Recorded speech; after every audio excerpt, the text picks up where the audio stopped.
Jonathan Phillips said last week, when things weren't looking quite so good, that the side lacked a bit of a killer instinct of late and maybe some confidence. Is that back now with 2 good wins like this?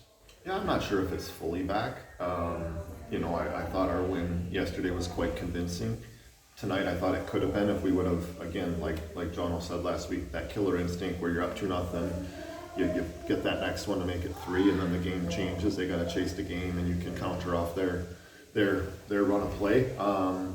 So yeah, there's just some little details that we got to clean up in our own game as a unit, but I think we took some strides this weekend for sure. You mentioned the Belfast loss at home to Coventry. Had you expected that? Because it must be a considerable boost. Yeah, that helps. I mean, Belfast was running pretty hot here, so you weren't looking at many teams that you felt like were going to be able to give them a game, especially in Belfast. We know Coventry can play. They played us very well last weekend and took points from us. So we were hoping that they would give us a win tonight, and it was good to see we did. So we talked about that after we knew it was 3-1 after the second period, and we talked about taking care of our own business tonight in the third, and again continuing on a path that gives us an opportunity here.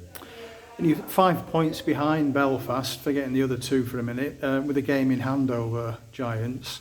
So it's doable all of a sudden when it really didn't look that way, did it, after last weekend? Yeah, it didn't look that way because our play has been pretty suspect, you know what I mean? And that's the reality is we went through a pretty tough run of hockey there, and a bit of it was self-inflicted. There were some opportunities there we had when you look at the numbers, the stats, the shots on goal, the scoring chances for against, we probably shouldn't have lost a couple of those games, but we found ways to lose them instead of, finding ways to win games, which, you can't dwell on and you can't look back on now because it's done and dead with.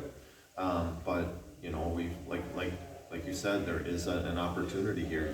We get them on Saturday, you win that game, and it's 3 with a game in hand. And that's a huge hockey game for us on Saturday. So we got to be ready.